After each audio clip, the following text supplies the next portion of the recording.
அவன் நண்பன்னு வாயால சொன்னா போறோம், மனசுக்குள்ள அவன் நண்பனா இருக்கானா, எதிரியா இருக்கானா, நல்ல எண்ணத்துல வந்தானா, தீய எண்ணத்துல வந்தானா, எனக்கு அதை பத்தி கவலை இல்ல.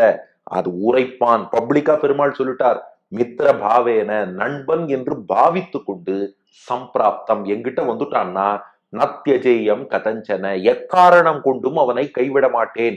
இது ராமாயணத்துல ராமன் சொன்ன வார்த்தை. விபீஷணன் சரணாகதி செய்யும் போது, நண்பன்னு பொய் சொல்லி கொண்டு வந்தாலும் ஏற்றுக்கொண்டே தீருவேன், அவன்கிட்ட 1000 தோஷங்கள் இருந்தாலும் பரவாயில்ல, அதையும் மீறி என் காலில் விழுந்தவனை ஏற்பேன். இது அத்தனை வானரங்களும் அறியும்படியாக ஒன்றே உரைப்பான், அந்த வார்த்தையை சொன்னான். அதே சமயம் ஒரு சொல்லே சொல்லுவான். தன் கிட்டக்க வந்து பக்தன் காலில் விழுந்தான்னா அந்த பக்தன் காதிலே 1-to-1 பேசும்போதும் ஒரு சொல்லே, அந்த ஒரே ஒரு வார்த்தையைத்தான் சொல்லுவான், அந்த பக்தன்கிட்ட சொல்லுவான்.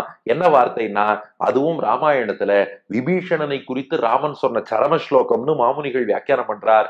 சகிருதேவ பிரபன்னாய தவாஸ்மீதி யாச்சதே அபயம் சர்வபூதேபியோ ததாமி ஏதத் விரதம் மம. ஒரே ஒரு முறை சரணம்னு சொல்லி என் காலில் விழுந்துட்டியா, எல்லா உயிர்களிடம் இருந்தும் உனக்கு நான் அபயம் தருகிறேன். சரணம்னு என் காலில் நீ விழுந்துட்டேன்னா, ஒரு முறை என் காலில் விழுந்துட்டேன்னா, இனி எல்லா உயிர்களிடம் இருந்தும் உன்னை காப்பதை என் பொறுப்பாக நான் ஏற்றுக்கொள்கிறேன்னு பகவான் சொல்றான்.